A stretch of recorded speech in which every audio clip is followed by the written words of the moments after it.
हाँ तो दोस्तों, welcome to my channel growing portfolio.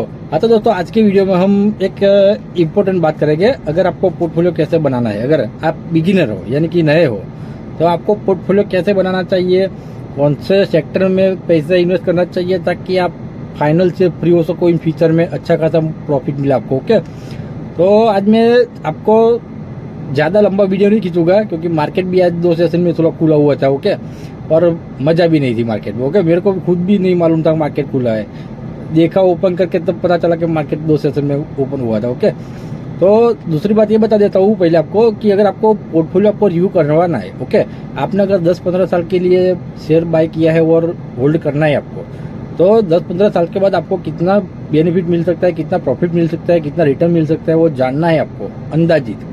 तो मेरे को यहाँ पर मैं ईमेल लगा देता हूँ, आप उस पर स्क्रीनशॉट लेके मेरे को भेज देना। ओके, वो दूसरी बात बताता हूँ आपको कि अगर आपको मैं बोलता हूँ लॉन्ग टाइम के लिए किसी भी स्टॉक में इन्वेस्टमेंट करना है, तो सबसे पहले स्टॉक में वो देखिए, ओके, कि वो स्टॉक इन फ्यूचर में प्रोग्रेस करेगा कि नहीं, यानी कि ऊपर जाएगा कि नहीं, उसका काम कैसा है, बिजनेस कैसा है, उसके हिसाब से करो इन्वेस्ट। ओके, मैंने 1-2 पोर्टफोलियो रिव्यू किया है, उसमें कई स्टॉक ऐसे ही कि इन फ्यूचर में आपको रिटर्न नहीं दे सकता इतना सारा। ओके, मैं बोलता हूँ कम से कम आप 1 लाख का पोर्टफोलियो भी बनाओ ना, 1 लाख का भी, तो कम से कम 15 साल के बाद उसको मैं बोलता हूँ 40-50 लाख मिलना चाहिए। 40-50 लाख मिलना चाहिए 15 साल के बाद, और 10 साल के बाद मैं बोलता हूँ कम से कम 20 लाख के ऊपर मिलना चाहिए, तो वो स्टॉक अच्छा माना जाता है। ओके, तो मैं कई स्टॉक आपको, वीडियो ज़्यादा लंबा नहीं खींचूंगा, कई स्टॉक के बारे में आपको बता देता हूँ कि इन फ्यूचर में ग्रोथ कर सकते हैं। ओके, अगर समझ लो कि सब बोलते हैं कि भाजपा सरकार आएगी तो इंफ्रास्ट्रक्चर का स्टॉक बढ़ेगा, IRFC का बढ़ेगा 5 साल के लिए तो बढ़ेगा, लेकिन हमको 10 साल 15 साल के लिए जो इन फ्यूचर में भारत जिस गति में जाने वाला है, भारत इंडिया जिस गति में विकास करने वाला है, ओके, उसके हिसाब से पोर्टफोलियो बनाओ थोड़ा, और एक दो शेयर ऐसा भी चुनो कि उसका बिजनेस चलता ही रहे, उसमें कोई आया ही नहीं, मंदी आया ही नहीं। ओके, तो सबसे पहले मैं आपको बात बताऊँ, EV, सोलर और AI टेक्नोलॉजी के साथ जो भी शेयर इन्वॉल्व है, यानी कि संकलित है AI टेक्नोलॉजी के साथ, ओके, तो उसमें आप इन्वेस्ट कर सकते हो। ओके, उसके बाद सोलर, तो सोलर के साथ जो भी स्टॉक जुड़े हुए हैं, उसमें आप इन्वेस्ट कर सकते हो। और EV, इलेक्ट्रिक व्हीकल, ओके, तो उसके साथ भी जो भी स्टॉक इन्वॉल्व है, यानी कि जुड़े हुए हैं, उसमें भी आप इन्वेस्ट कर सकते हो। ओके, मैं बोलता हूँ 1 लाख का इन्वेस्ट करना है तो 25,000 EV के साथ, 25,000 सोलर के साथ, 25,000 AI के साथ, और 25,000 मैं बोलता हूँ ऑल टाइम ग्रेट VBL, उसका बिजनेस कभी भी ठप नहीं होने वाला है। भले ही कोको कोला का IPO आए या कैंपा कोला आए, पेप्सिको को बिजनेस को कोई फर्क नहीं पड़ने वाला है। वो कारण मैं भी बता देता हूँ आपको कि समझ लो कि अभी पेप्सिको यानी कि जो VBL है उसका स्टॉक के लिस्टेड है, ओके, और कोको कोला का लिस्टेड नहीं है इंडिया में।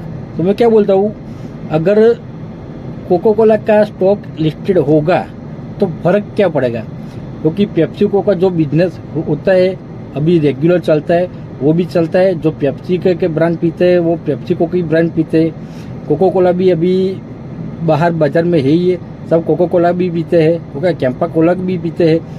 तो उसका मतलब ऐसा नहीं कि वो IPO आ जाएगा तो VBL का शेयर घट जाएगा या फिर इन फ्यूचर का उसका जो ग्रोथ रुक जाएगा, नहीं।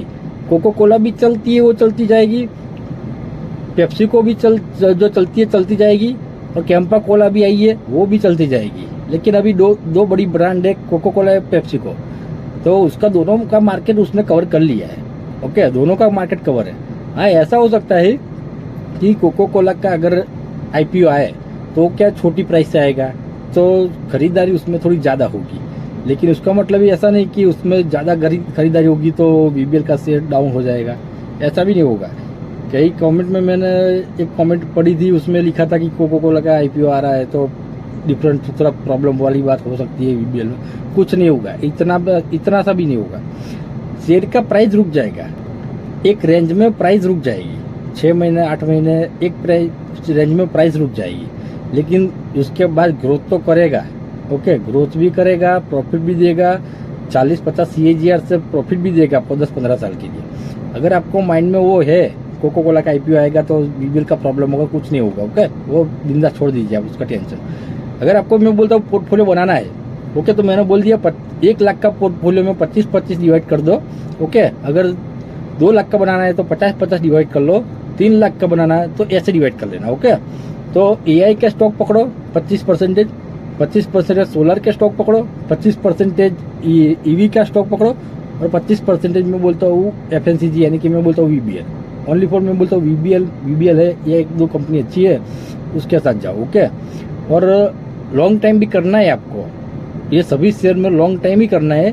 उसके सिवा आपको 25% ऐड करना है अगर दूसरे शेयर में, तो जो बोलते हैं ना वो क्या, डिफेंस सेक्टर, उसमें भी आप इन्वॉल्व हो सकते हो। डिफेंस सेक्टर में 10-15 साल बिंदास होल्ड कर सकते हो, रॉकेट बनेगा और आपने सोचा नहीं होगा उतना भी मुनाफा मिल सकता है। ओके, तो बस इस वीडियो में इतना ही, वीडियो में और कुछ नहीं।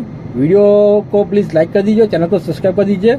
आपके सब्सक्राइब और आपके लाइक से मेरे को थोड़ा अंदर से थोड़ा जोश आता है, तो मैं आपके लिए दूसरे भी स्विंग ट्रेडिंग के लिए अच्छे स्टॉक ला सकता हूँ। ओके, और मैं टेलीग्राम में भी एक चैनल बनाऊंगा, अभी सोच रहा हूँ टेलीग्राम में एक चैनल बनाने के लिए, कि जो अभी मैं स्विंग ट्रेडिंग के लिए जो स्टॉक बनाता हूँ वो लिमिटेड है। ओके, वो लिमिटेड का मैं वीडियो बनाता हूँ, लेकिन कई स्टॉक ऐसे है जो सपोर्ट पर आके मैं देखता हूँ लेकिन वीडियो नहीं बनाता। ओके, तो उसके बारे में आपको जानना है तो मैं टेलीग्राम चैनल बनाऊंगा, तो ऐड होके जाना, क्योंकि जब सपोर्ट पर आएगा कोई भी अलग स्टॉक तो मैं आपको टेलीग्राम में मैसेज कर दूंगा कि आप इस प्राइस से बाई कर सकते हो 25-30% जैसे। ओके, तो उसमें भी आप मुनाफा ऐड कर सकते हो दूसरे स्टॉक में भी। ओके, बस कुछ नहीं अभी।